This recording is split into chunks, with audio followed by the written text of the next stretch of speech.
A locked room. A Bible left behind. But why? Welcome to Midnight Radio Drama. I am your host, Wilfred. I love seeing this community grow. Tell me where you're tuning in from today. Your comments mean the world to me. Let's begin. The Swan Hotel, Flaxborough's only establishment with pretensions to silver service, had begun its Friday evening in a manner that the regulars thought entirely proper. A smell of warmed sherry clung to the lounge like a polite but faintly overbearing aunt, while the fire, coaxed into life with coal that was strictly for best occasions, sighed and spat in a resigned way. Mr. Hopwood, the manager, who had at one time fancied himself a man of London hotel standards, was fussing over the placement of an antimacassar on the arm of a chair that nobody important ever sat in. His idea of importance was anyone with a double-barreled name, preferably from Lincolnshire's remoter corners.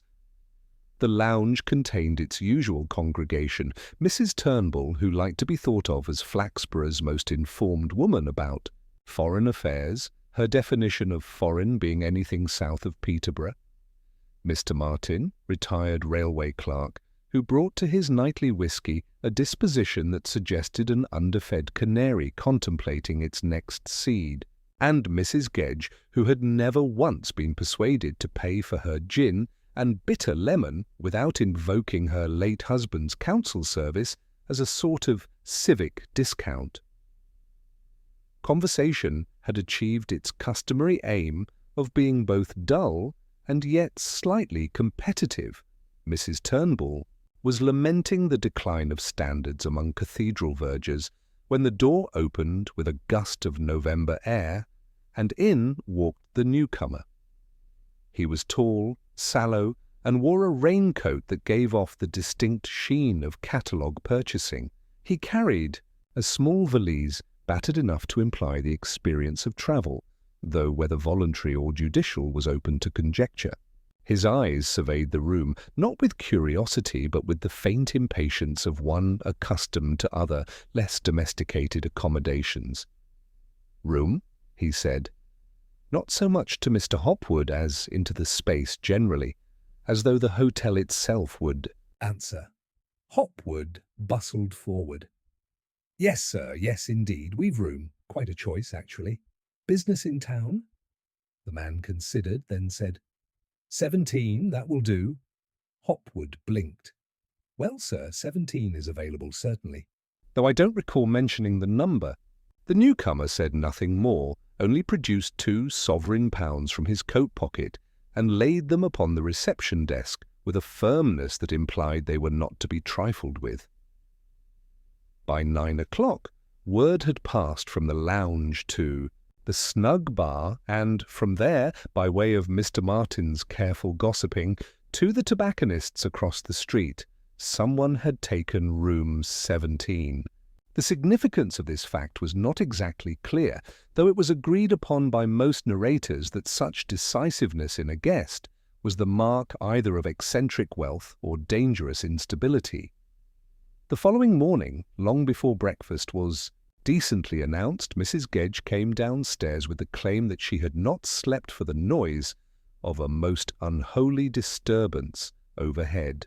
She could not describe it with precision, but leaned heavily on the words dragging and thumping as though attempting to train her audience toward the suggestion of a violent domestic row. By mid-afternoon, the housemaid entered room 17 with a tray of tepid tea, prepared to scold the guest for his absence from breakfast and lunch alike. What she found persuaded her into a fainting fit that was later regarded by the local paper as only natural under the circumstances. The room was silent, the bed unslept in, and on the bedside table lay an open Bible, one of the hotel's standard issue, but conspicuously new compared with the battered hymnals usually offered. It was open not at the Psalms or Gospels, but at the Book of Judges, chapter 16, wherein Samson pulls down the pillars of the Philistine's house. Of the guest, however, there was no sign at all. Mrs. Gedge's fainting fit was performed with a vigour that suggested rehearsal. By the time she had been restored with 2 applications of vinegar under the nose and the attention of a small audience of neighbours who happened to be in the hotel hall at the time, the matter of room 17 had already begun its journey through Flaxborough's channels of communication. The housemaid, a girl whose discretion was generally considered more fragile than her dusters, declared with wide eyes that the gentleman had vanished and left only Holy Writ. This, when delivered to Mrs. Turnbull in the lounge, was transformed into a sinister Bible, newly minted, and laid open on a text most alarming. Within the hour it became a ritual thing, according to the greengrocer's wife, who maintained that she had always said the Swan Hotel was bound to attract unsavoury influences, what with its cocktail bar and continental menu. By evening, the tobacconist had it on excellent authority that the missing guest was a minister of some fanatical sect, while the ironmonger's assistant confided darkly to a young woman in the millinery shop that a murderer never books out like ordinary people. Each version of the story lent itself to embroidery, though always with the Bible at its centre, as though Flaxborough had at last discovered in its midst the kind of scandal it could describe with relish and indignation in equal measure. Inspector Purbright was not at first much alarmed by the business. His station sergeant, Love, brought him the earliest report while the inspector was making his way through a pile of correspondence that included both a missing cat complaint and a threatening letter to the editor of the Flaxborough Citizen. "Sir," said Love, who regarded all mysteries with an expression of mild irritation, as though they were designed chiefly to disrupt his tea, "there's been a disappearance at the Swan Hotel. Guest gone off, leaving behind one of them Gideon-type Bibles." Purbright looked up mildly. "The room had been paid for, I take it?" £2, Hopwood says in advance, "but no luggage apart from a valise. Gone now." "Well, it would seem, Sergeant, that the man has simply gone." "Yes, sir, but Mrs. Gedge fainted." "That makes it a police matter?" Love's mouth twitched. "She swears she heard dragging noises in the night, thumping and dragging." Purbright leaned back, considering. He had the air of a man who preferred to let facts find their own order, much as cream settles of its own accord. "Very well, Sergeant. Let us stroll over presently and satisfy ourselves that no one has been dragged permanently anywhere." When the 2 policemen arrived at the Swan, Mr. Hopwood was already rehearsing for what he clearly imagined might be a deputation of county dignitaries. He greeted Purbright with a blend of deference and wounded innocence, as though the presence of policemen in his hall were an impertinent slur on his management. "Inspector, Sergeant, I can assure you the gentleman was of a perfectly respectable appearance," Hopwood began. "Paid without hesitation, asked for his room. By number, mind you, though how he came to know it is anyone's guess. I trust there is nothing irregular in that." Purbright inclined his head slightly. "Perhaps." "You will allow us to see the room, Mr. Hopwood." Room 17 offered no great drama. A suitcase lay on the chair, empty of clothing, and containing only a sheaf of railway timetables, a cracked shaving mirror, and a handkerchief neatly folded but quite new. The bed was indeed untouched. The Bible remained on the bedside table, its pages open to the text the maid had described. Purbright approached it with a faint curiosity. He was not, as Love sometimes remarked to others, a man much troubled by the spiritual, but he took the trouble to note the printer's shine on the paper and the absence of the hotel's customary "presented by the Gideon" stamp. He closed the book gently and held it a moment in his hand. "New binding," he murmured, "almost as if placed here for a purpose." Love snorted. "Well, sir, it's not the usual sort of reading material to leave behind in a hurry." "No, agreed Purbright, nor is it usual to disappear from a hotel after prepaying and leaving one's valise behind. Did anyone see the man after he retired? Hopwood spread his arms helplessly. Not a soul. Though Mrs. Gedge— Yes, said Purbright quickly. Mrs. Gedge has already been mentioned, dragging and thumping. He turned to the sergeant. Perhaps we might discover whether anyone else in the house shared her wakefulness. They found little. The night porter claimed to have heard footsteps on the stairs around 2 o'clock, though whether ascending or descending he could not confidently say. The kitchen maid, who slept in the attic, was quite sure she had heard nothing at all, which she said with such proud certainty that Purbright rather suspected she had, in fact, heard something and chosen to ignore it. For the moment, the matter was set down as a missing person, with no presumption of crime. But Flaxborough had little patience for the difference. By the next day, rumours grew roots. A man in the fishmonger's was overheard declaring that the Bible had been found blood-stained. The verger at St. Swithin's expressed confidence that it must be the work of a foreign religionist, and the librarian said it put her in mind of the more disturbing novels of Wilkie Collins, though she could not say precisely which. In the midst of this rising tide of invention, Purbright moved at his usual pace, neither hurried nor delayed. He interviewed the housemaid, drawing from her a more measured account of the discovery. He asked her what she thought of the man. "Well, sir, he weren't a smiler," she said cautiously. "But he tipped me tuppence at supper, so I reckoned." Him not mean. And he said nothing? No words of cheer or complaint? She frowned, recalling. He asked me if we always had the Bibles in the rooms. When I said yes, he nodded, but he never looked at it then. Least not while I was in the room. This detail, modest though it was, rested in Purbright's mind. A man who asks after a Bible, then later disappears leaving one conspicuously displayed, had chosen more than an accident for his exit. By Monday morning, the affair had swollen, enough to warrant an official notice. A description of the missing man was pinned up at the police station and passed to railway authorities. Tall, sallow, raincoat, catalogue purchase appearance, so the typed sheet unhelpfully put it. No name. Purbright, however, was not quite willing to let the business drift away. He asked Love to check the Swan's register. The newcomer had signed, boldly but without flourish, Arthur C. Blenkinsop. "Odd," said Purbright, peering at the script. "People who call themselves by full initials usually want to be believed respectable. I wonder what Mr. Blenkinsop thought we might need persuading about." Love shrugged. Perhaps he wasn't Blenkinsop at all. "That would certainly be consistent," said Purbright mildly. By the week's end, the hotel lounge was still lively with speculation, though the novelty had begun to wear and new scandals pressed for attention. Yet the Bible remained in Purbright's office, a curious orphan of evidence waiting for the next link in its story.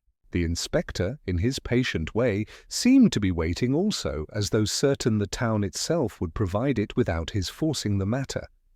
It did, though not before Flaxborough had a chance to enjoy several more versions of the tale.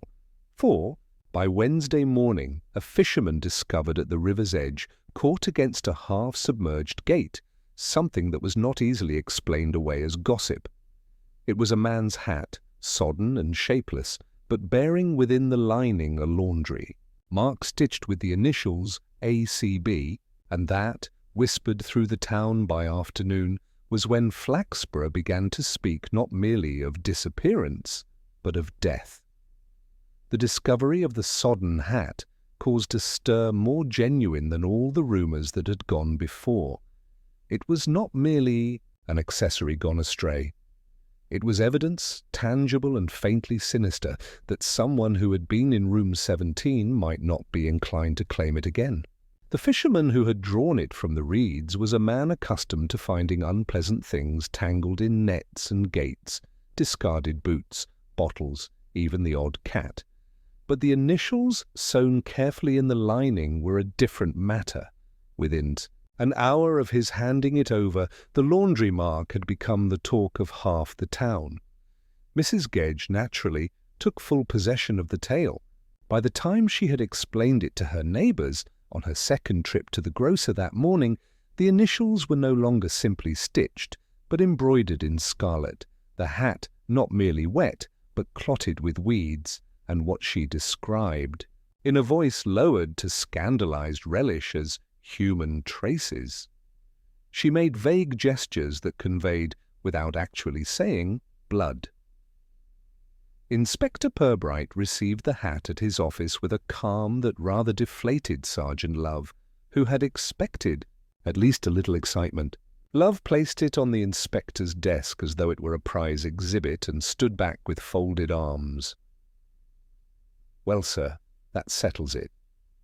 Our man's not gone off by choice." "Not necessarily," Purbright replied. He prodded the hat gently with his finger, as though its limp form might arrange itself into an answer. "People sometimes discard things, even hats, though admittedly not usually by lodging them under a riverside gate." Love frowned. "It's him, though. Those are his initials, so they appear. Though one might reasonably ask whether a gentleman anxious to disappear completely would go about embroidering his property with a reminder of his name. Still," Purbright leaned back in his chair, his eyes half closed, "we may regard this as an extension of the mystery." Word of the hat, however, had spread so rapidly that by the time Purbright returned from a late luncheon, a deputation of townsfolk had gathered near the station door.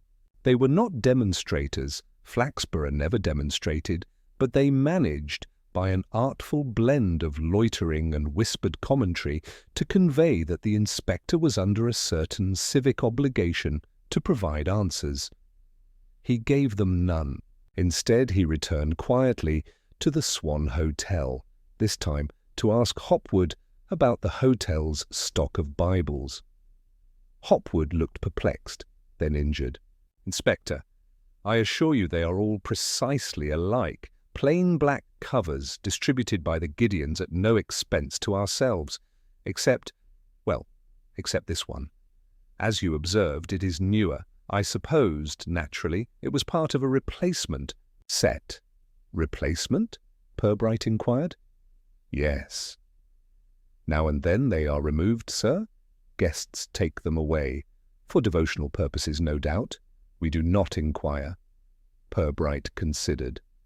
"So a guest might come into possession of one and place it in a room?" "I suppose so," Hopwood admitted. His voice suggested the possibility shocked him profoundly.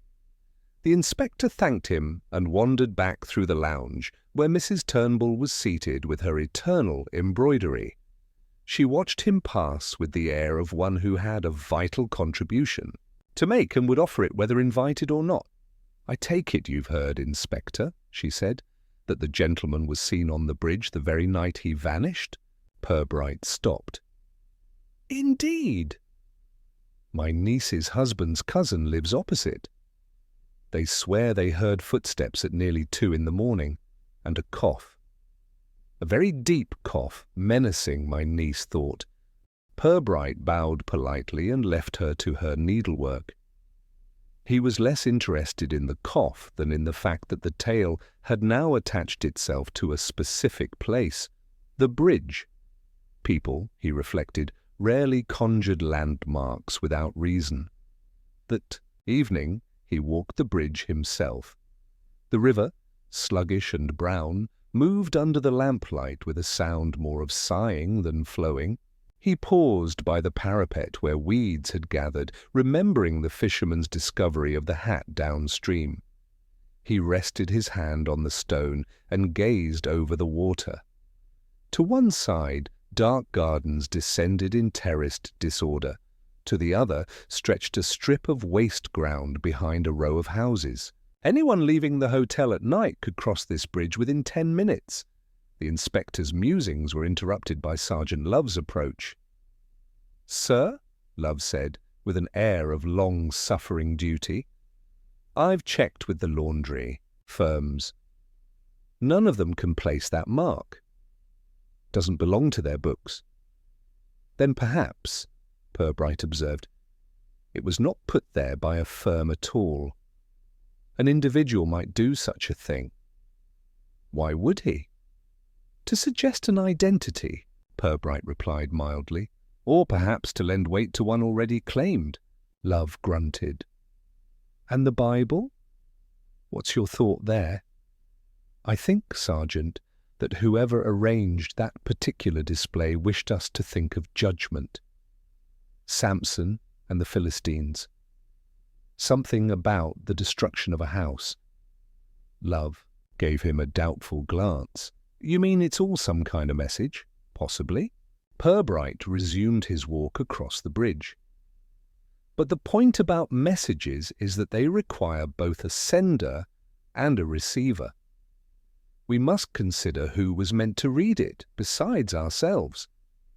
In the days that followed, Purbright made a quiet circuit of the town, speaking not so much with those who had seen the guest, but with those who had not. Absence of memory, he knew, was as telling as presence. The tobacconist, who saw everyone, swore he had never sold cigarettes to a man of that description. The station bookstall clerk, who remembered all customers by their preferred newspapers, could not recall anyone of his sort in the last fortnight. And the postmistress, who prided herself on recognizing handwriting, was sure that no letters had been posted locally in the name of Blenkinsop. The guest, it seemed, had materialized from nowhere and dissolved again, leaving only a name, a hat, and a Bible.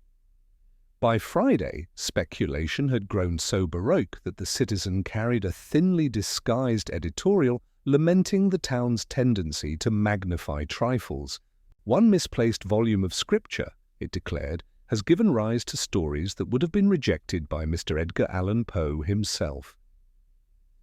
Yet the same issue contained, in smaller type, a report of the hat by the river and the inspector's continuing inquiries. That evening, Purbright found himself once more at the Swan.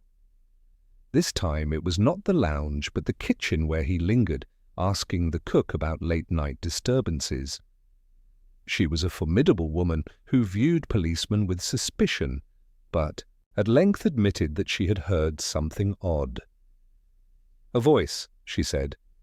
"Not raised, mind you, but carrying, like a reading voice, about 2 a.m. When I was putting dough to rise, I thought it was Mr. Hopwood trying out one of his speeches, but no, it came from upstairs." "A reading voice," Purbright repeated softly. "And you recall—" No words? Something about pillars and houses falling. When Purbright left the Swan, the night was once more quiet and mist-laden. He walked back toward the station slowly, reflecting on the picture that was beginning to form. Not complete, not sharp, but suggestive. A man who vanished with deliberate emphasis. A book left open, a voice heard in the night, and a hat placed in a river where it was sure to be found. It was not death the stranger had staged, Purbright thought, but theatre. Yet theatre in Flaxborough seldom ended without a body somewhere behind the curtain. The notion that the stranger's disappearance was a performance lingered with Inspector Purbright over the weekend. He could not explain even to himself what feature of the case suggested theatre rather than accident, but the impression grew each time he considered the Bible. Its pages had not been casually left open. He felt sure of that. They had been arranged for an audience. On Sunday morning, while the church bells tolled dutifully across Flaxborough, Purbright took the unusual step of attending service at St. Swithin's. He was not a regular, but he sat in the back pew, observing.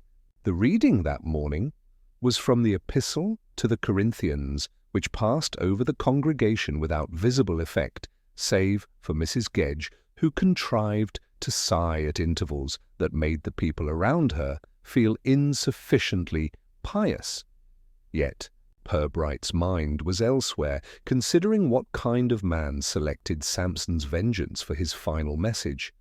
Not one inclined to repentance, certainly, but perhaps someone who fancied himself in opposition to a larger oppressive force. After the service in the churchyard, gossip flowered among the tombstones as easily as the yew. Several parishioners discussed the hat, the Bible, and the mysterious Mr. Blenkinsop. Purbright listened unobtrusively. One remark made by a carpenter with a fondness for ale caught his attention. "My cousin swears he saw a fellow tall chap waiting outside the gasworks last Thursday night. Had a case in his hand, same as the one they found in 17. If you ask me, he weren't lodging at the Swan at all, but meeting someone." The inspector did not interrupt, but filed this away. The gasworks stood at the edge of town, beyond the bridge. A meeting there might connect with the footsteps and cough heard in the night. On Monday, he put the matter to Sergeant Love. "A man seen loitering by the gasworks is hardly proof of anything," Love objected. "That whole quarter's a refuge for odd sorts. They go there to keep out of sight." "Precisely," said Purbright. "And what better place for a rendezvous that was not to be observed?" A figure who materializes in a hotel, vanishes before dawn, and leaves a theatrical flourish behind. Such a figure is not moving about by chance. He is meeting someone or avoiding someone, or perhaps both.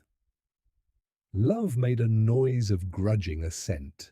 "I'll put a word in with the watchman. He might have seen more." That afternoon, the inspector returned to the Swan, not to question staff again, but to look once more at room 17. Hopwood accompanied him, nervous lest some failing in housekeeping be implied. The room, however, had been tidied to its former blandness, clean counterpane, polished jug, curtains drawn to regulation width. Only the absence of the Bible reminded one of its curious role. Purbright lingered by the window. From there he could see across the market square to the row of shops opposite. A vantage point, he thought. Anyone watching might easily note who came and went. "Mr. Hopwood," he said mildly, "has it occurred to you that your missing guest may not have been intending to sleep at all, that perhaps he required only a base from which to observe?" Hopwood blinked, scandalized. "Observe?" "Inspector, whatever do you mean?" "Suppose," Purbright continued, "that one wished to know whether a particular person was in town and where he went.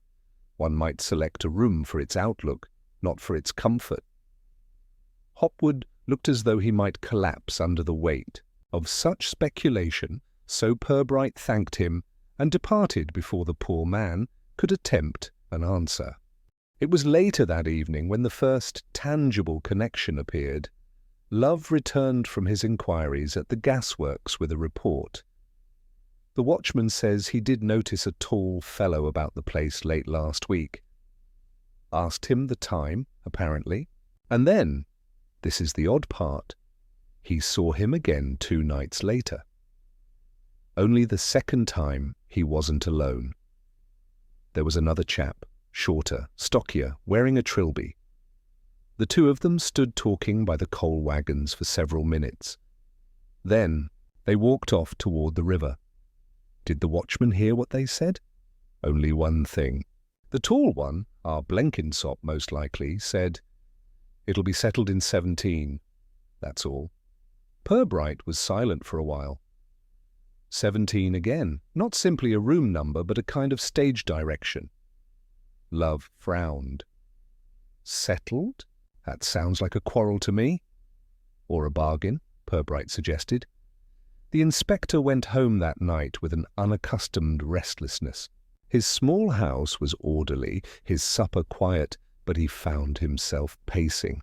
A Bible and a hat, a name possibly false, a meeting by the gasworks, words about settlement in a numbered room. Each piece bore the air of deliberation. He felt uncomfortably that they were being presented to him in installments, as if someone wished the investigation to follow a particular path. The next day brought a development that both deepened the mystery and, oddly, pleased Purbright's instinct for patience. A letter arrived at the station addressed to the police of Flaxborough. It bore no sender's name, only a Lincoln postmark. Inside was a single sheet, typed, "You will not find Arthur C. Blenkinsop alive, but you may yet ask who put him to judgment. Seek the one who fears the pillars will fall." Love stared at the page in disgust. Anonymous rubbish could be from anybody with a typewriter. "Indeed," Purbright said, folding the paper, "but still it is written. Someone wished us to have these words. That is not without significance." The sergeant shook his head. "We're no further forward, sir. If the fellow's dead, where's the body? And if he's alive, why is he leading us this dance?"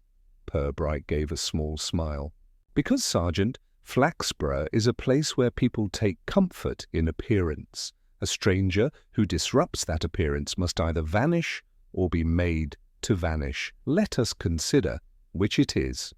That evening, the town's speculation reached a new pitch. Some said the police had already found a corpse and were concealing it. Others maintained that Blenkinsop had been a spy tracked down by enemies. Mrs. Gedge, for her part, declared she had always mistrusted Bibles in bedrooms and now felt confirmed. In the midst of this clamour, Purbright made one small, private note. He marked the name of a local councillor who had, some months earlier, opposed repairs to the gasworks, warning of pillars in danger of collapse. Few had taken notice at the time, but the inspector remembered the stranger had quoted Samson. The letter spoke of pillars falling, and a councillor anxious about structures might fear more than brickwork. The theatre, it seemed, was preparing for its next act. Councillor Edwin Prowse had long enjoyed the reputation of being a man inclined to sermonize. His speeches at the Borough Council were remembered not for their content, but for their stamina. He could expound at length upon the drainage of a culvert without once committing himself to a measurable conclusion. He was also a man of nervous disposition, given to pressing his handkerchief to his forehead at moments of little provocation. It was therefore not surprising, perhaps, that Inspector Purbright should take an evening stroll past Prowse's semi-detached house on Mill Lane. He saw the councillor through the window, seated alone with a decanter, his lips moving as though rehearsing some statement. Purbright did not intrude, but carried the image away with him, a man fearful, preparing words. The following morning he called upon Prowse officially, with Sergeant Love in tow. The councillor received them in a parlour that smelt faintly of mothballs, and was decorated with framed photographs of civic dinners. "Inspector," Prowse began, attempting cheerfulness, "what can I do for you? Some small matter of by-laws?" "Not by-laws, no," said Purbright gently. "I am inquiring about a visitor to the Swan Hotel, a man giving the name of Blenkinsop. I believe you may have heard of his presence." Prowse's hand went immediately to his forehead. "Oh dear me! Yes, of course I have heard. Most extraordinary business. A Bible, was it not, left open in the room? Positively grotesque. Quite so, but you see, councillor, what interests me is not merely the Bible, but the suggestion of falling pillars." A curious theme, is it not? The handkerchief remained pressed against the councillor's brow. Biblical metaphor, Inspector, not to be taken literally. Theatrical nonsense. Purbright inclined his head. It is theatre, certainly. Yet "It echoes words you once spoke yourself, does it not? At the meeting about the gas-works? You warned that its pillars were in danger." Prowse's eyes widened, then narrowed in a look of affronted dignity. "That was purely technical observation, Inspector, a matter of structural integrity." "Indeed," Purbright smiled politely. "I should not dream of suggesting otherwise. But I am obliged to ask, had you any acquaintance with Mr. Blenkinsop? Or with any man of his description?" "None whatever," Prowse declared. "A complete stranger, if he existed at all, which some are beginning to doubt." Who had been shifting his weight impatiently, broke in. "The watchman at the gasworks heard your name mentioned, Councillor. He says the tall fellow spoke of settling something in 17. You sure you don't know what that means?" Prowse stared at him with visible distress. "Utterly untrue, preposterous. I have no dealings with mysterious men at gasworks, Sergeant." "I have never even visited the place at night." Purbright allowed the denial to stand. He rose, thanked the councillor for his time, and promised to trouble him no further. As they walked back down the lane, Love muttered darkly, "He's hiding." "Something, sir. That business about Pillar's Fair shook him." "Perhaps," said Purbright, "but it is not always guilt that shakes a man. Sometimes it is the fear of being entangled in something he cannot explain.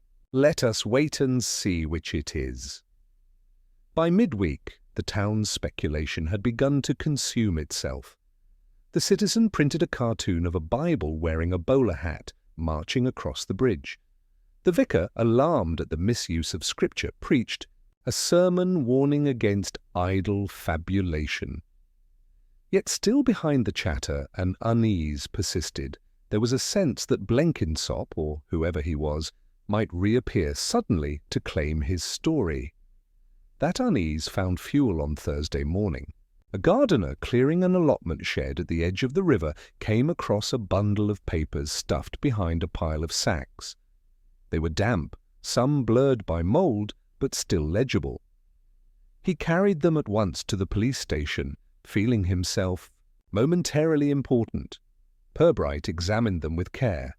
They were letters, all unsigned, all typed in the same style as the note that had arrived days earlier.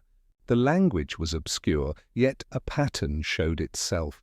Constant references to judgment, to accounts to be settled, to houses trembling. One letter in particular mentioned, "The account for 17, once paid, there can be no reprieve." Love was jubilant.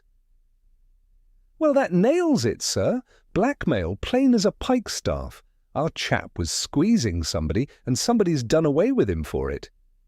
"Possibly," Purbright said, though his voice was non-committal. He noted that none of the letters bore dates, and all had been typed on paper purchased locally. "But we must ask ourselves who wished these letters to be found, and why in such a convenient bundle." The sergeant scowled. "Are you saying—" "It's a plant. I am saying," Purbright replied, "that in Flaxborough nothing is ever left where it cannot be found by a passing gardener."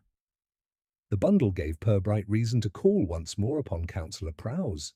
This time he did not bring love. The councillor received him with a look of weary resignation, as though anticipating inevitable misfortune. "Councillor," Purbright said gently, "letters have come to light, letters referring to judgments, to 17, to pillars. They suggest a man attempting to exert pressure upon another. I would like to know whether such letters were ever received by you." Prowse swallowed hard. For a moment he said nothing, then sank into his armchair. "Inspector, I am a public man. People write to me, anonymous complaints, sometimes threats. One becomes hardened. But not to all threats, I think. These perhaps touched you more closely." The councillor closed his eyes briefly. "I cannot deny that I received such letters, but I destroyed them. I thought that was the end." "Yet one was not destroyed," said Purbright softly.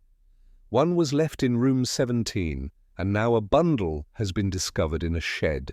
Does it not strike you, councillor, that someone wishes you to feel their weight again?" Prowse's hand trembled on the armrest. "What do you want of me, Inspector?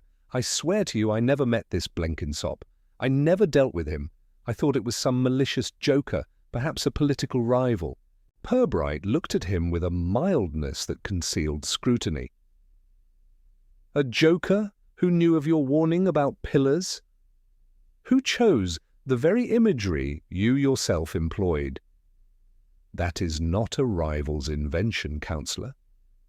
That is someone who listened carefully." He left Prowse pale and perspiring. Yet he did not arrest him, nor even accuse him outright. Instead, he returned to the station and placed the bundle of letters in his drawer beside the Bible. 2 props of the play awaiting their next cue. Late that evening, as Purbright sat in his office reviewing the day, Love entered hurriedly. "Sir, report from the River Patrol. They've pulled out more than a hat this time. A coat. Man's raincoat, waterlogged. Inside the pocket, railway ticket, single, from Peterborough to Flaxborough. Issued 2 weeks ago, name scribbled faint on the back. A.C. Blenkinsop." Purbright folded his hands. "Ah," he said, "the costume has floated to the surface." He rose, reached for his hat, and said in his quietest tone, "I think, Sergeant, our play is approaching its climax. But let us not yet applaud. The raincoat, sodden and smelling faintly of riverweed, lay spread across the table in Purbright's office. The sergeant, hands on hips, stared down at it with the pride of a man who felt he had at last produced evidence with substance.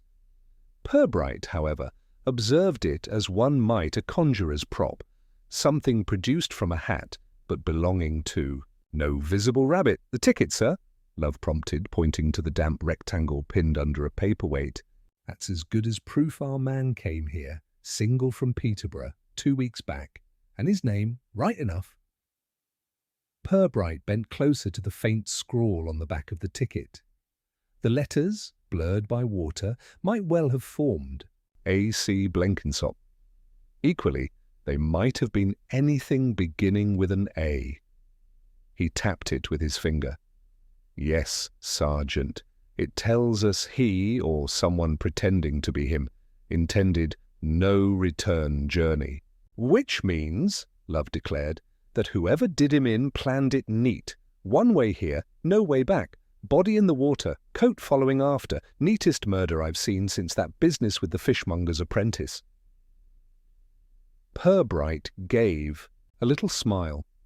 "Neatness, Charles, is rarely the hallmark of murderers. They tend towards improvisation, and coats have a way of turning up when their owners have not." Nevertheless, he sent the garment off for laboratory examination, though he doubted it would yield much beyond mildew.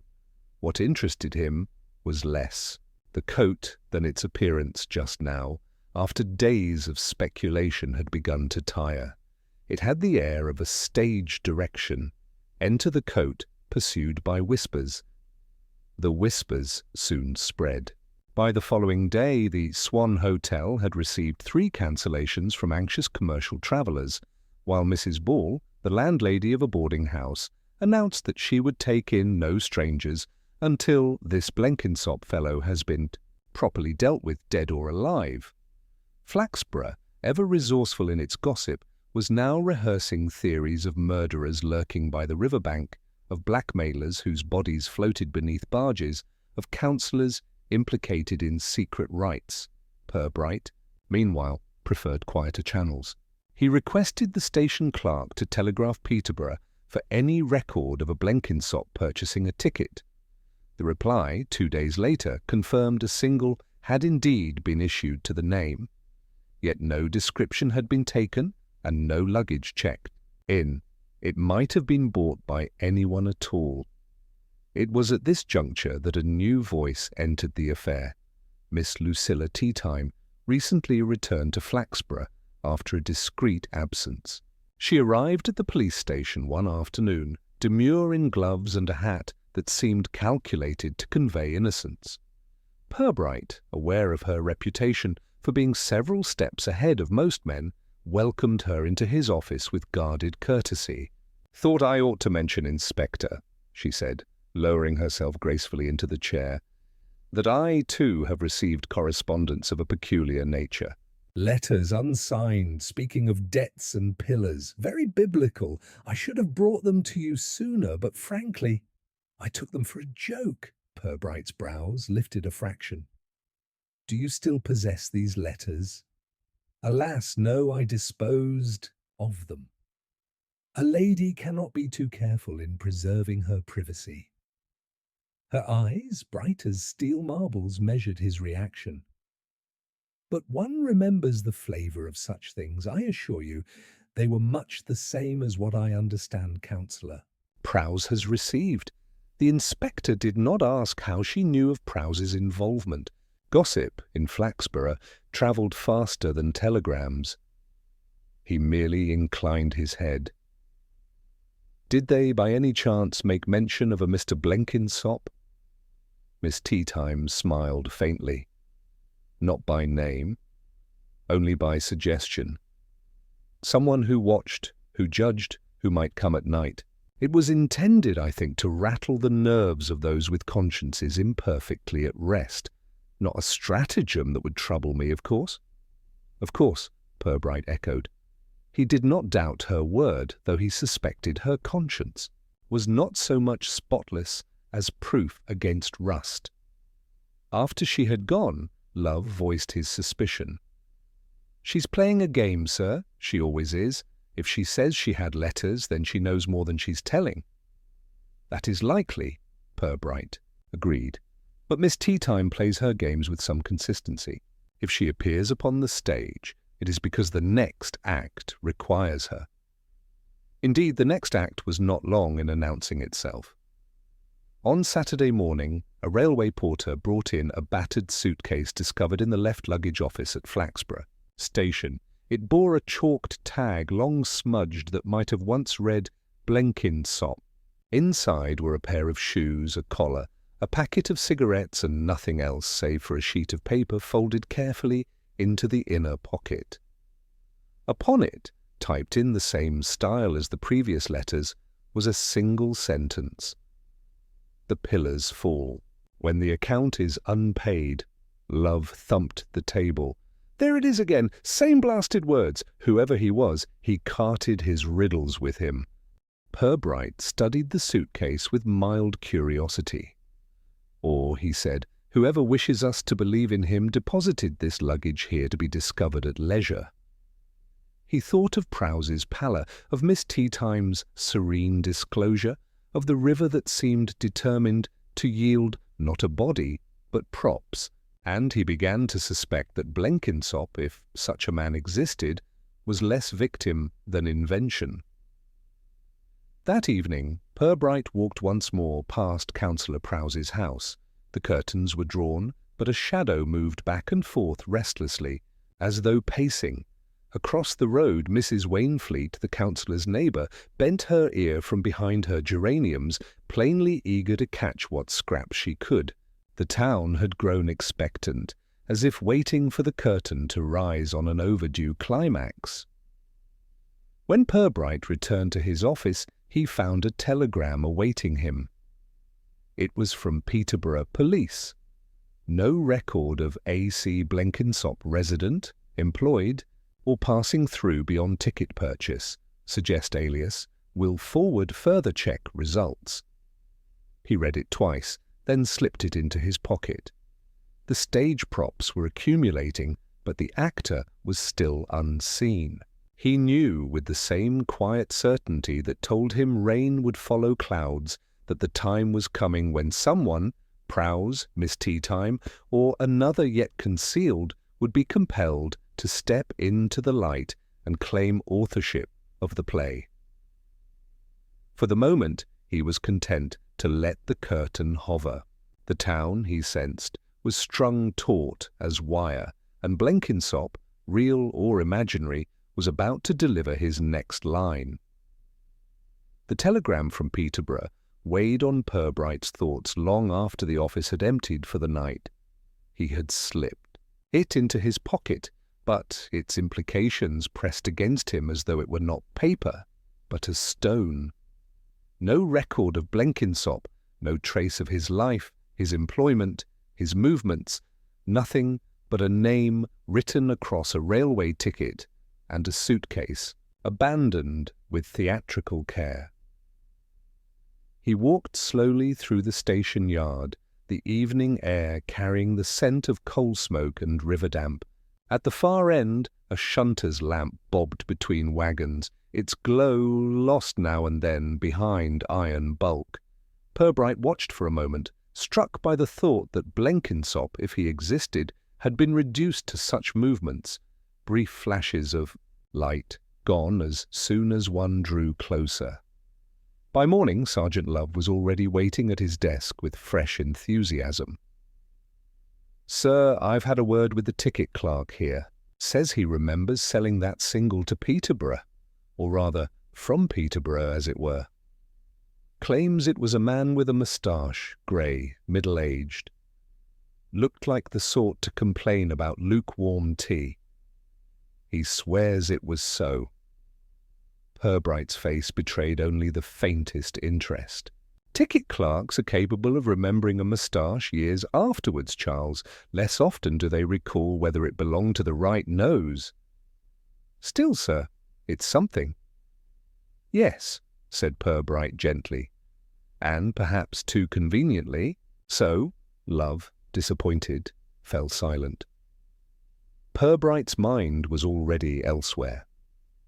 The suitcase, the letters, the coat, every object was deliberate, as though planted for discovery. Someone was manipulating the very expectation of evidence.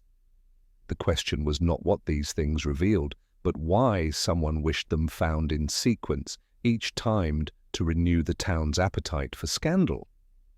It was in that frame of thought that he paid another visit to Councillor Prowse. The man looked thinner than before, and his hands, clasped together on the arm of his chair, trembled faintly. He greeted Purbright with an air of grudging endurance. "Inspector, I hope you don't. Imagine I've conjured these horrors myself." I've barely slept in weeks. Every knock at the door, every creak on the stair, I imagine it's another of those accursed notes. Purbright studied him without haste. "Have you received more since our last meeting?" Prowse's eyes flickered. "Yes, 2. One last night slipped under the door, the same blasted quotation about pillars falling, about accounts unpaid. What is it they want from me?" "Perhaps," Purbright said mildly, "what they want is precisely what they already "Have your fear." Prowse gave a short, bitter laugh. "Then they have it in full measure. I tell you, Inspector, I'd almost rather face a pistol than this slow gnawing. It is like being tried by a judge one cannot see." It was then that Purbright asked, almost casually, "Councillor, were you acquainted with a Mr. A.C. Blenkinsop?" The man started, and his fingers clutched more tightly at the arm of his chair. No, I don't know the fellow." "But you have heard the name?" Yes, somewhere. The letters hinted at such a name, I think. Or perhaps I've overheard." It's since. In a town like this, rumour runs faster than truth. Purbright did not press. He had no need. The councillor's agitation was already a confession of sorts. But confession of what remained uncertain, whether guilt of a personal sin now punished by anonymous torment, or merely the guilt of a man whose imagination had been taken hostage. Leaving the house, Purbright encountered Mrs. Wainfleet, the neighbour with the geraniums. She leaned forward conspiratorially. "He's a haunted man, that Prowse. Mark my words, Inspector, he's done something wicked. And wickedness always comes home to roost. My late husband, rest his soul, once sold onions without weighing them proper, and within a week he'd the worst lumbago you could imagine. Justice has its ways. Purbright acknowledged this doctrine gravely, though he placed no theological reliance upon onions. Still he considered her words with a detective's caution. If wickedness was indeed circling Prowse, someone was very intent on making him, and the town, believe in a nemesis named Blenkinsop. The following evening brought yet another development. A constable reported that a tramp had been seen near the wharf, muttering about the watcher who had come for them all. Hauled to the station, the man turned out to be harmlessly drunk, with little to say beyond a few garbled repetitions. Yet, in his pocket was found a torn scrap of paper written in the same type as the letters. The account is nearly due. Love was triumphant. "There, sir, proof positive. They've recruited vagrants now to spread the word." Purbright regarded the drunk through the cell bars. "No, Charles. Proof only that someone placed this in his pocket, knowing he would be found and searched. Our unseen hand continues to distribute its playbills." The metaphor seemed apt. The affair was like a theatre production in which the stage hands outnumbered the cast. Evidence appeared not to clarify but to sustain suspense. The invisible author wished his drama prolonged. On Sunday morning, Purbright paid a quiet call on Miss Teatime. She was at her dressing table arranging hatpins with the precision of a jeweller. She greeted him as though she had expected the visit. "My dear Inspector, what a troubled expression. Have the pillars fallen yet?" "Not yet," Purbright replied, "though they creak obligingly. Tell me, Miss Teatime, have you ever known of a Mr. A.C. Blenkinsop?" She paused, her fingers lingering on a hatpin. "Blenkinsop. It rings faintly. A name one might overhear in a club, attached to some tedious bore. But no, I cannot claim acquaintance. Why do you ask? Because he is everywhere and nowhere at once. Tickets, coats, suitcases, letters, now scraps of paper in drunkards' pockets. He is conjured, yet intangible. I begin to suspect his greatest act may be that he never existed at all. Her smile curved like a blade. Ah, a phantom creditor then. Very clever. But you must ask yourself, Inspector, phantoms do not frighten respectable counsellors to the edge of collapse, flesh and blood, however, does. As Purbright walked back through the Sunday quiet streets, her words lingered. A phantom was indeed sufficient to terrify, provided the victim's imagination supplied the rest. Perhaps that was the key. Blenkinsop was not a man but an invention crafted to exploit guilt already gnawing at its target. And if Prowse was the chosen target, then whoever composed the play knew precisely where his conscience lay vulnerable. Bite, evening. The town buzzed again, for news had spread that yet another suitcase had been discovered, this time in a hedge on the outskirts, containing nothing but a damp Bible with certain passages underlined. The press descended eagerly, and Flaxborough's appetite for melodrama was restored in full measure. Purbright, however, sat in his office, weighing each piece with calm detachment. One thing was clear: the unseen hand behind Blenkinsop was tightening its net, and soon it would either draw the quarry in or reveal itself by overreaching. He knew the curtain could not hover forever. The next act was about to begin. The discovery of the damp Bible sent the town into another of its little paroxysms of dread and speculation. By Monday morning, the market square resembled less a marketplace than a debating society, each knot of gossips rehearsing its own theories. Some declared the underlined passages a direct indictment of Councillor Prowse. Others insisted it pointed to a wider conspiracy, the council itself being riddled with secrets like a Stilton past its prime. Purbright heard all this second-hand, through the reports of Sergeant Love, who was never happier than when promoted to temporary envoy between police station and populace. The passages, when examined, proved hardly ambiguous. The wages of sin is death. Be sure your sin will find you out, and thou art weighed in the balances, and art found wanting. They seemed designed less to illuminate than to cudgel. As Purbright read them over in the quiet of his office, he felt again that sense of orchestration. Each new item of evidence, suitcase, coat, note, Bible, was another line in a script. And like any script, it was moving inexorably toward a climax. Love entered at that moment, a little breathless. "Sir, Councillor Prowse has taken ill, collapsed in his study, I hear. Doctor says it's exhaustion, nerves." "The wife sent word she's near out of her mind," Purbright nodded, though the news came as no surprise. He had seen the councillor's mind and body wearing thin, stretched across the rack of invisible accusation. A man of Prowse's constitution could not long endure the strain of daily anticipation, the dread of letters and portents creeping under door and window.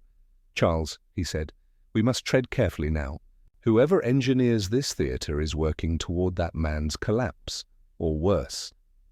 If we let them go on, we may find ourselves investigating more than missing coats." That evening, Purbright paid another visit to the Prowse household.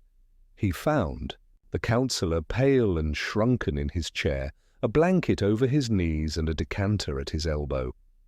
His eyes, however, flared with a strange mixture of fear and defiance when he saw the inspector.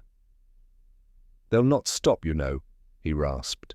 "Not until I'm in my grave. Blenkinsop, or whoever he is, has sworn my ruin. Every day I wake wondering what new curse he'll contrive."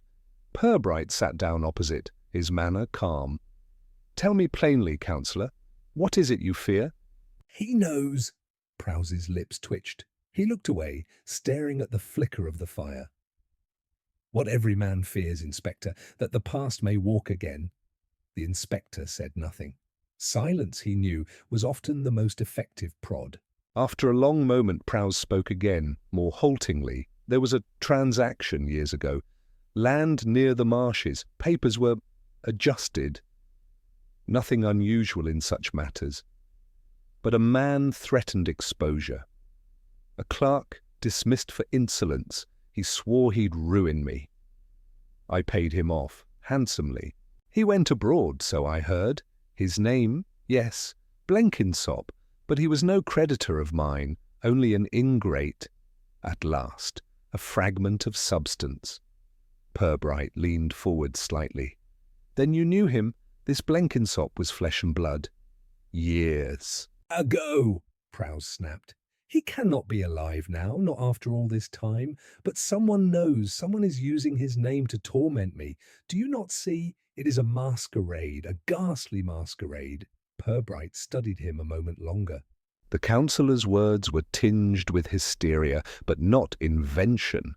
The existence of a real Blenkinsop, however remote in time, provided the spark for the phantom. Someone had found the ember and was fanning it into flame. As Purbright left the house, he found Love waiting in the car. The sergeant's round face glowed with curiosity. "What did he say, sir?" "Enough," said Purbright, fastening his coat. "We know now that Blenkinsop once lived. The question is whether he lives still, or whether his shade has been borrowed for dramatic effect." The following morning brought fresh disturbance. The editor of the Flaxborough Citizen, Mr. Crispin, arrived at the station with an air of scandalous triumph. "Inspector," he declared, brandishing a folded sheet, "this was pushed under my office door last night. Anonymous, of course, but typed in the same infernal style as the others. It purports to be a confession. Look, see for yourself." Purbright unfolded the sheet and read. It was a brief but theatrical statement. "I, A.C. Blenkinsop, declare that Councillor Prowse has never paid his debts in full. His account is marked in heaven, and I shall not rest until the reckoning is complete." Crispin hovered like a vulture over carrion. "Splendid copy, is it not? The town will be in a ferment." Purbright returned the paper without comment. "Mr. Crispin, I must ask that you do not publish this, at least not yet. To do so may imperil a man's health and perhaps his life."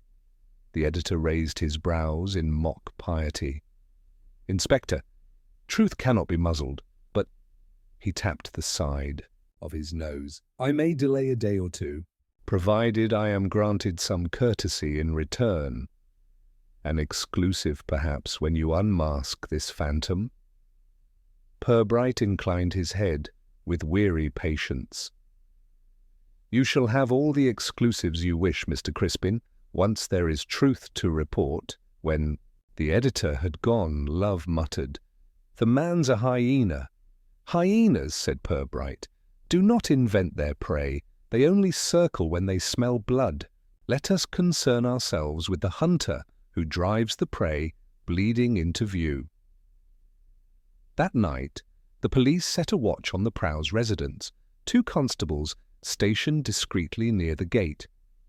Shortly after midnight, one of them observed a shadowy figure approach the house, stoop briefly near the door, and hurry away. The man was pursued and caught after a stumbling chase across allotments. Brought to the station, he proved to be a thin, sallow individual of middle age with spectacles perched precariously on his nose. Under questioning, he gave his name as Harold Larch, a clerk formerly in the employ of the Borough Council. In his pocket was found another of the typed slips, folded and ready to deliver. Purbright regarded him steadily. "Mr. Larch, you've saved us considerable trouble. Will you tell me now whose scheme you serve?" The man's hands trembled. I serve no one. I was paid to deliver the notes, that's all. £1 for each. An envelope left for me at the station cloakroom. Money inside, instructions on where to take the next." "I never asked who left them. I needed the money." "Did the instructions bear a name?" "No, only the words typed at the top for the account." Purbright exchanged a glance with Love. The pattern was clearer now. Someone with means and... Cunning had constructed an elaborate theatre, employing stooges like Larch to act as stagehands. The identity of the author remained hidden, but the machinery was exposed. As dawn broke over Flaxborough, Purbright stood by the station window, watching the mist thin across the rooftops. The phantom of Blenkinsop had gained substance, if not flesh. A man once wronged, a name revived, a conspiracy of shadows and hired messengers. And somewhere in the town, concealed yet close, was the playwright who directed it all. The curtain, Purbright thought, could not rise and fall forever. One way or another, the drama was nearing its climax. The interrogation of Harold. Larch did not last long, though it yielded more than Purbright had dared expect. The man's nerves frayed quickly, his sentences spilling out in half sobs, half pleas. He had not thought himself guilty of more than petty errand-running, certainly nothing to draw the stern gaze of the inspector.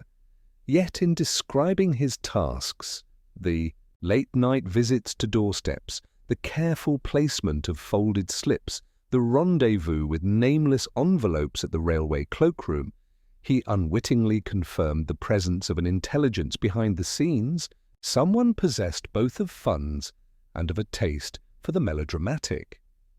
When he had been sent home on parole, with the warning that a constable would be calling daily to check his whereabouts, Purbright sat back and rubbed his forehead.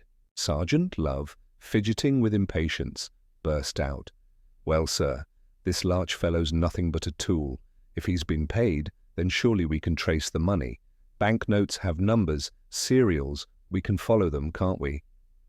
Purbright smiled faintly. "Charles, it is a nice notion, but money in circulation does not come with a bell tied about its neck. Our puppeteer is not careless enough to leave such trails. He has made use of cloakrooms and anonymous drop points precisely to keep himself invisible. Still, even the most careful stage manager grows overconfident, and overconfidence, I think, is beginning to creep into his script." The following afternoon provided evidence of this. A new letter, again typed, appeared at the town library, slipped between the pages of a reference volume on property law. The librarian, a sour and vigilant woman, discovered it within hours and marched it at once to the police station, full of triumph at her own acumen. The sheet bore the same heading, "For the account," and this time the language was grander, the threat more theatrical. Before many days are past, the debtor shall be called to his final reckoning. He who has clothed himself in respectability shall be stripped to his shame. Love's brow furrowed as he read it. Sounds like he's building to something, sir. He means business this time. Indeed, said Purbright, quietly, folding the paper. Every play requires a climax. Our task is to reach it before the curtain falls. That evening, Purbright paid another discreet visit to Councillor Prowse, ostensibly to inquire after his health. He found the man no better than before, thinner, twitchier, with eyes that darted constantly to the shadows of the room as though they might conceal an accuser. Mrs. Prowse hovered nearby, fluttering with ineffectual ministrations, her nerves frayed almost as badly as her husband's. "Inspector," said Prowse hoarsely, when they were alone, "I cannot endure much more. You see it, don't you? They are circling closer. This talk of reckoning, final reckoning, it is a death sentence. He means to kill me." Purbright's gaze remained steady. "Or to drive you to believe so. Councillor, what I require from you now is absolute candour. You told me of a land transaction, a clerk dismissed, a grievance. Was there anything else? Any other matter in your past which an enemy might seize upon?" The councillor's mouth worked soundlessly for a moment, and then he pressed his hands to his temples. "No," he muttered, "nothing more. Only that, only Blenkinsop. I paid him off, I swear it. If he lives still, then he hunts me from sheer malice. But if not, then God help me, someone else is using his name to bury me alive." There was nothing more to extract that night. Purbright left the house with a sense of time running thin, as though the sand in the glass were almost gone. 2 days later, the climax seemed perilously close at hand. A call came at dawn from one of the constables who had been set to patrol near Prowse's residence. The man reported that a small parcel had been discovered on the front step, wrapped in brown paper and string. Inside was a crude effigy, a wooden doll dressed in scraps of old cloth with the councillor's initials pinned to its chest. Across its head had been painted, in red, the word Debtor. Prowse. Upon being shown the object, nearly collapsed. His wife's screams brought the household to confusion, and a doctor had to be summoned again. It was plain now that the tormentor intended not merely fear, but collapse, perhaps even suicide, of his victim. Purbright stood over the doll with Love at his side. "You see, Charles, the theatre is reaching its finale. We have been shown signs, letters, accusations. Now the villain parades an effigy. Soon he will demand his applause with some grand act." Love clenched his fists. "Then we must stop." "Him before he does it, sir. This doll, the paint, the wood. Couldn't we trace them?" "It is worth the attempt, but I suspect we shall find only common materials, purchasable in any ironmonger's. Our author is careful." "Yet," he lifted the effigy gently by its string, "there may still be a fingerprint on the pin. Let the laboratory have it at once." That evening, Purbright called in Larch again. The man arrived pale and sweating, fearful that he would now be accused of making the doll, but he denied it vigorously, insisting he had delivered only slips of paper. After a long silence, Purbright asked one quiet question. "Did you ever meet the man who pays you?" Larch shook his head. "Never. Only envelopes, only the cloakroom keys left for me." And where did you leave the proofs of delivery? Usao must have left something to confirm you'd done as instructed. The clerk's eyes flickered. Sometimes I had to leave a note of my own, initials, date, and where I'd put the paper, always in a locker at the station. Then next day, the locker would be empty and another envelope waiting. Here, at last, was a narrow fissure. Purbright instructed Larch to describe the precise locker and the times of his visits. It became clear that whoever orchestrated the torment must have retrieved those notes himself, or sent someone equally trusted. There lay a point of vulnerability. A man must show his face to take possession, however briefly. Accordingly, Purbright devised a plan. The next scheduled exchange, according to Larch, was due within 48 hours. A message had already been typed out, ready for delivery to a disused property at the edge of town. Larch would play his part, leaving confirmation in the appointed locker. But this time, constables in plain clothes would keep the station under discreet surveillance, watching every man who approached that particular row of lockers. On the evening appointed, the trap was set. Purbright himself remained nearby, a patient figure in a corner of the booking hall, his gaze outwardly casual but inwardly fixed. Love, with 2 constables, drifted among the waiting passengers, pretending to consult timetables. Time dragged. The hall filled and emptied with the natural rhythm of trains. And then, at last, a figure detached itself from the crowd, a man of medium build, wearing a bowler and overcoat, moving briskly, but without haste. He approached the row of lockers, glanced about with practised unconcern, and slipped a key into the one Larch had indicated. The door opened. His hand went in. In the same moment, Purbright stepped forward, his voice calm but firm. "Good evening. May I assist you with your account?" The man started, wheeled round, and for the first time Purbright beheld the tormentor's face. It was not a stranger's. It was someone he had seen many times in Flaxborough, a figure outwardly respectable, even dull. The recognition was enough to chill the air around them. The man's eyes widened, then narrowed with calculation. He made as if to retreat, but Love and the constables were already closing in. For a few seconds there was the brief chaos of scuffle, the clatter of a dropped hat, the startled cry of a passer-by. Then the man was secured, hands gripped firmly, his composure cracking into a bitter snarl. Purbright looked steadily at him. "So, Mr. he said softly, "our play is nearly done, and now we shall see who truly authored the Ghost of Blenkinsop." The captured man stood mute, but the silence was more eloquent than any denial. The web was tightening, and, at last, the hunter stood in the inspector's grasp.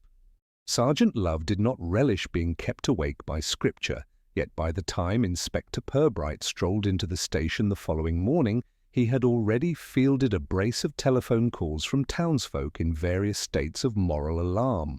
Some had heard that a Bible had been found beside the corpse at the White Hart. Others were sure that the deceased was none other than a missionary who had returned from darkest Africa bearing unpleasant habits. A caller from the rectory had inquired whether it was possible for a person to expire in the act of reading the good book, and if so, whether such a death might be considered edifying. Love had passed the questions along to Purbright, with the weary suggestion that perhaps the bishop might be prevailed upon to issue a circular.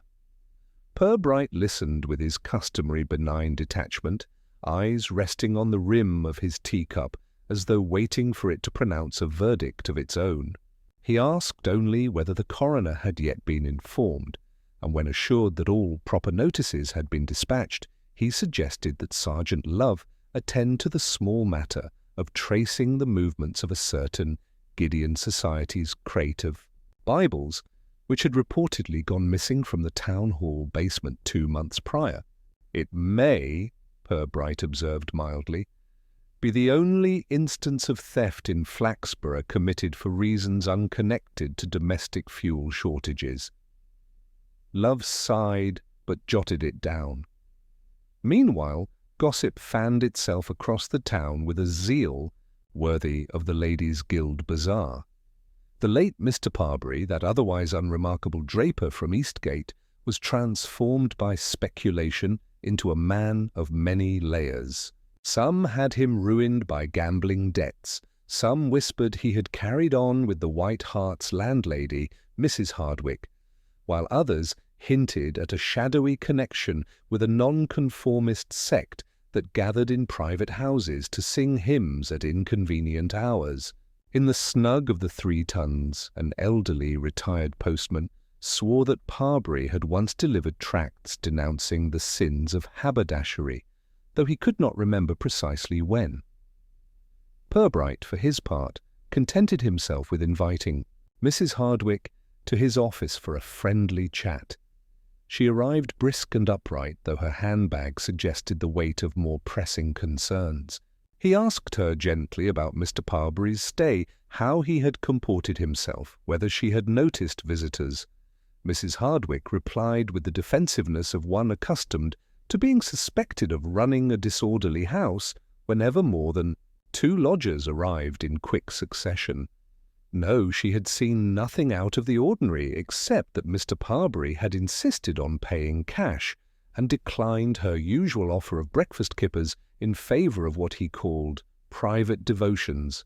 "That would be in room 17, Purbright inquired softly. "Yes, Inspector, though it was the smallest room, and not one we usually recommend to gentlemen of, well, his girth." "Quite," Purbright murmured. "And yet he remained." Content? Mrs. Hardwick pressed her lips as though considering the virtue of silence, then said, "He asked once whether the Bible in the bedside drawer had been read by any previous guest." "I told him they were all the same and meant for sharing. He didn't seem altogether satisfied." That detail, Purbright thought, had about it the tang of something worth preserving. Later in the day, as rain flecked the square and the smell of damp wool rose in the police office, Purbright received another visitor. This was Mrs. Parbury, a neat woman whose self-control seemed stretched over her like the fabric of a chair cover, too small for its frame. She wished to know why her husband had taken a room at the White Hart when he had promised her a quiet evening at home. Her voice was tight, but her eyes darted about the office, registering the telephone, the files, the half-dead aspidistra. Purbright invited her to sit and let her talk. What emerged was a marriage of long acquaintance, but little warmth. Parbury, it appeared, had lately developed a habit of disappearing for a night or two under the pretext of attending trade meetings. Mrs. Parbury suspected card games, or worse, companionship of the sort that hotels did not advertise on their letterheads. "I do not care to be made a fool of, Inspector," she declared with a sudden flush, "and I will not have his name dragged." About in connection with Scripture. He was not a religious man, whatever others may tell you. "Ah," Purbright said, inclining his head with grave courtesy. "Then the Bible in room 17 must have been a curious choice of bedtime literature." Mrs. Parbury's lips parted, then closed again with a faint click. She gathered her gloves, nodded abruptly, and left. By evening, Sergeant Love had returned with the results of his inquiries into the missing crate. It seemed that one had indeed been delivered to the town hall for use during a civic ceremony, but had disappeared before the occasion. No one admitted to knowing what had become of it. The porter suggested that perhaps a local clergyman had requisitioned the Bibles for Sunday school. Love, noting the porter's fondness for the public house across the way, suspected the man of inventing explanations to shorten the interview. Purbright, however, was more interested in what the porter had neglected to mention.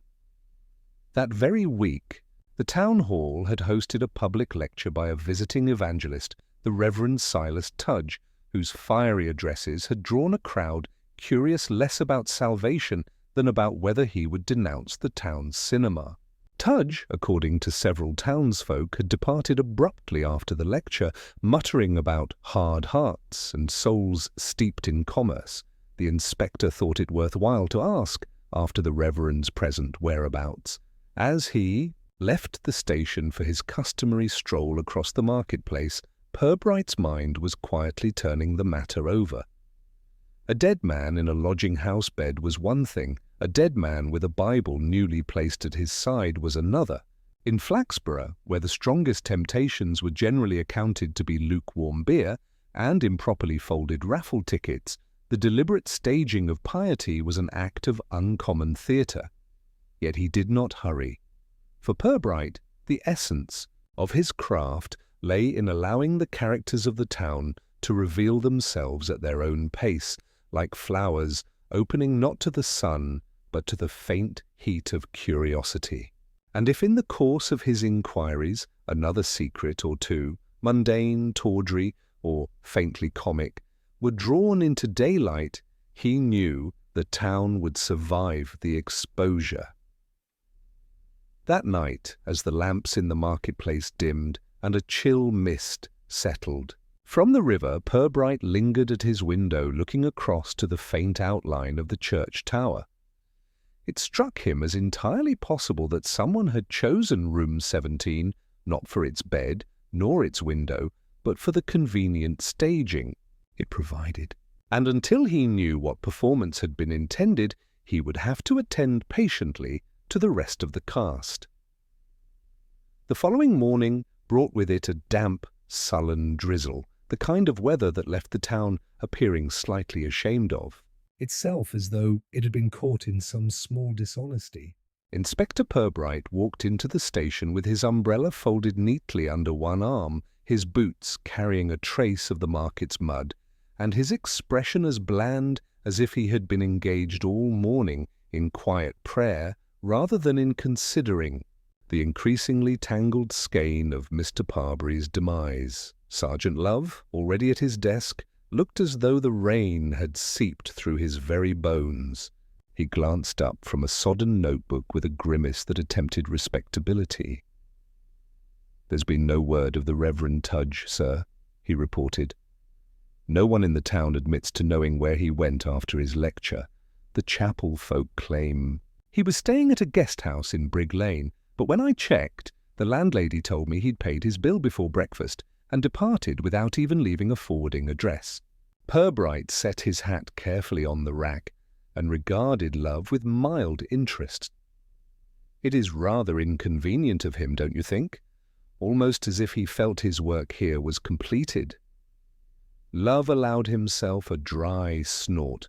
"If by work you mean setting fire to the cinema in people's imaginations, he certainly left a mark. Half the town's convinced there's some sort of holy crusade afoot." "Ah, yes," Purbright murmured, "and nothing so reliably excites as the prospect of righteousness directed at one's neighbours." He seated himself, hands folded loosely before him, and contemplated the matter. The Reverend's sudden disappearance fitted oddly with the carefully staged tableau Of Parbury's death. a Bible placed by a bedside, questions about who had read it before, and the missing crate from the town hall, all threads weaving toward some hand determined to embroider a message. "Tell me," Purbright said after a pause, "did you ask Mrs. Hardwick whether her guest received any visitors during his stay?" "Yes, sir. She was firm that he did not, though—" Love hesitated, flipping back through his notes. "She did recall a letter, said it was pushed under the door one evening. Parbury seemed very put out when she mentioned it. Tore the thing up straight away, according to her, and asked her to mind her own business." Purbright's gaze softened in a way that signalled the inspector had been offered a morsel worth chewing. "And she kept no piece of it?" "Not that she admitted." Let then perhaps we must assume someone had words for Mr. Purbright that were not intended for the household eye. The drizzle deepened into rain as the morning advanced, hammering against the station windows. By mid-afternoon, Purbright had arranged for a quiet visit to Mrs. Hardwick's lodging house once more. Room 17 was as he had left it. The narrow bed tidily remade, the wallpaper showing faint watermarks from older damp, the chest of drawers bearing the faint scratchings of former guests. He opened the drawer where the Bible had been found. It was now empty, save for the faint odour of old paper. Mrs. Hardwick, bustling at his side, protested that she had not altered the room, save for a decent cleaning. "One can't have folk thinking I run a place fit for the coroner's docket," she insisted. Purbright nodded gently, asked after the chambermaid's recollections, and was told that the girl had found nothing but the usual discarded socks and a newspaper folded neatly in the waste bin. That, at least, was something. A newspaper might not be unusual, but a folded one was less a sign of litter than of message. "Would you be so kind as to let me see it?" Purbright asked. Mrs. Hardwick, after a brief hunt through her scullery, waste sack produced the damp but intact copy of the Flaxborough Chronicle. Its front page bore no startling headlines, but as Purbright leafed through it, he paused at the personal columns. There, half smudged by grease, was a notice that struck him with the quiet force of a whisper intended for one man only. 17 is prepared. Read and understand. Deliverance waits. Purbright read it twice, then closed the paper carefully.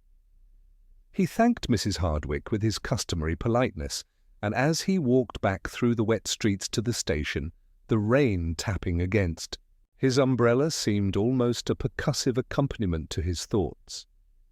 By the time he returned, Love was hunched over a pile of files. Purbright set the newspaper on the desk before him. "Would you care to glance at the personal column?" Love did so, frowning. "That's a queer sort of message. Almost like a hymn book line. But why stick it in the Chronicle? Because," Purbright replied, "Mr. Purbright clearly knew to look for it. He may not have known who placed it, but he was meant to see it. It seems room 17 was no chance of lodging, but a deliberate appointment. Our late draper kept the meeting and Found, well, something rather less than deliverance." Love stared at the notice, the slow machinery of suspicion beginning to grind. "Do you think Reverend Tudge—" "I think Reverend Tudge is worth finding," Purbright interrupted softly. "But it would be unwise to imagine he is the only hand upon this loom." Evening fell, and with it the kind of mist that seemed to hush the town into expectant silence.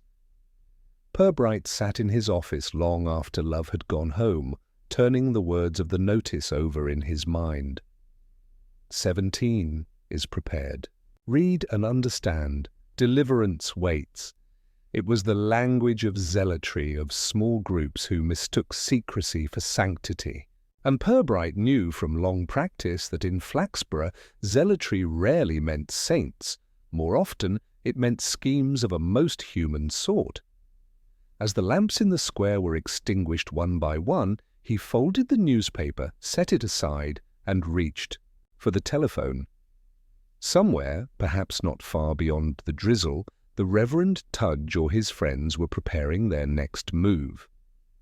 And Inspector Purbright, with his usual mild patience, intended to be waiting when curtain and stage met at last.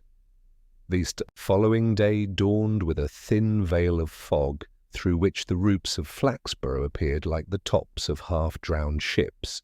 The mist clung stubbornly to the cobbles and chimneys, muffling sound and adding a kind of furtive secrecy to the town's comings and goings. Inspector Purbright, stepping out of his house, lifted his eyes to the pale blur of sun overhead, and thought it rather suitable. Mysteries, he reflected, preferred such weather. They felt less exposed. By the time he reached the station, Sergeant Love was already there, looking less like a man and more like a kettle of simmering doubts. He rose quickly, clutching the newspaper that Purbright had left on his desk the evening before. "Sir," he said, "I've been over the Chronicle's back issues.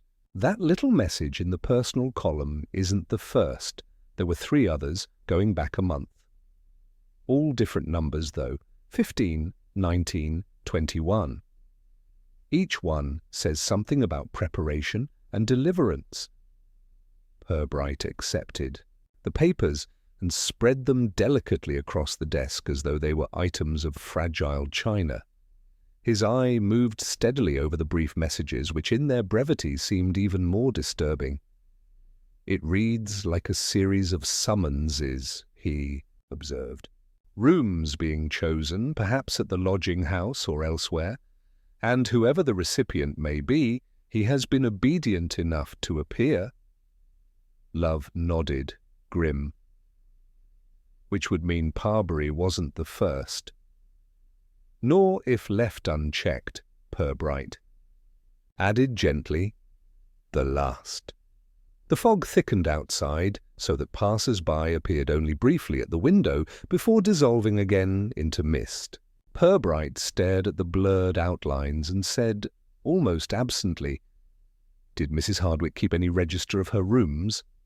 Love brightened. "Yes, sir. She's meticulous. I've got a copy here." He pulled out a sheaf of notes. "Room 15 was led a fortnight ago to a Mr. Carraway. The following week, 19 was taken by someone giving the name Beale. 21 was let to a woman, Mrs. Shires. None of them stayed more than a night." Purbright's gaze sharpened. "And none, I presume, have been heard from since?" Love shook his head slowly. "Not a whisper. If they left town, they did so without telling anyone." There was a long silence in the office, broken only by the steady tick of the station clock. Finally, Purbright closed the file and rose. His voice, mild as ever, carried a quiet authority that seemed to thicken the very air. "Sergeant, I think we must pay another call on Mrs. Hardwick. It is possible she has been accommodating something more than lodgers." The lodging-house stood with its windows dull from the mist, the curtains drawn tightly against the daylight. Mrs. Hardwick received them with anxious energy, twisting her apron in her hands. When Purbright, with gentle courtesy, inquired about her former guests, her face paled slightly. "I never thought to question it, Inspector," she murmured. "Folk come and go. I've always said it isn't my business to pry." "Indeed," Purbright replied soothingly. "But sometimes those who do not pry may be used without their knowledge. Did any of your guests receive visitors, letters, or, shall we say, peculiar instructions?" She hesitated, then confessed. "One of them, a thin man with a stoop. He did receive a little parcel. Brown paper, tied up. I gave it to him myself. He seemed frightened by it, though he thanked me. Next morning he was gone." Purbright inclined his head, as though she had merely confirmed a suspicion. "That would be Mr. Carraway, I imagine. And you did not see where he went?" "No, Inspector." He left before breakfast. The inspector turned toward the narrow staircase that creaked faintly in the silence. His eyes lingered on the landing above, where room 17 lay, as though the very wood retained memory of its visitors. Back at the station later that afternoon, the puzzle began to knot itself more tightly. The missing lodgers, the cryptic notices, the Bible by Parbury's bed, all suggested an organization at once deliberate and obscure. Purbright sat behind, his desk, fingertips pressed lightly together. "Sergeant," he said, "have you considered that the rooms themselves may be part of the message? A sequence, 15, 19, 21, and now 17. numbers chosen for a purpose. Love scratched his head. "Do you think they spell something, sir, or add up to a sum?" "Perhaps," Purbright replied. "But more likely they are a code known only to those involved. A private liturgy, one might call it." He allowed a faint smile. "And if there is liturgy, there must be a congregation." Their speculation was interrupted by a constable announcing that a witness had come forward. A boy of about 12, freckled and eager, had been delivering newspapers the night before Parbury's death. He claimed to have seen a man leaving the lodging house late, carrying what looked like a leather-bound book. "Tall man," the boy said breathlessly. "Black coat. Walked quick like he didn't want anyone noticing, but he had the book under his arm. I remember, 'cause it looked like a Bible." Purbright thanked him gravely, then turned to Love. "A Bible, carried away the night before, yet another one found by Parbury's bed. The supply seems inexhaustible. Someone is planting them like seeds." That evening, as darkness slid once more across Flaxborough, Purbright remained at his desk long after the lamps were lit. The Chronicle lay open before him, its personal column a battleground of banalities, and, hidden among them, the coded instructions of some secret endeavour. He could almost picture the hand that had written them, firm, deliberate, pious in its way. At last he spoke quietly into the stillness. "It is not Reverend Tudge alone. It is a circle. They believe themselves chosen, and Mr. Parbury, whatever his failings, became their sacrifice." Love, weary but attentive, asked in a low voice, "So what do we do now, sir?" Purbright's expression was one of serene resolve. "We wait, Sergeant. We wait for the next notice. If deliverance waits, then so too shall we. But unlike our zealots, we wait with patience and the law on our side." The fog outside thickened until even the gas lamps were no more than blurred halos. Within the station, the quiet tick of the clock marked the hours of expectation. Somewhere in the mist, the unseen congregation prepared its next ritual. And Purbright, calm and watchful, was already turning the key in the lock that would bring them to light.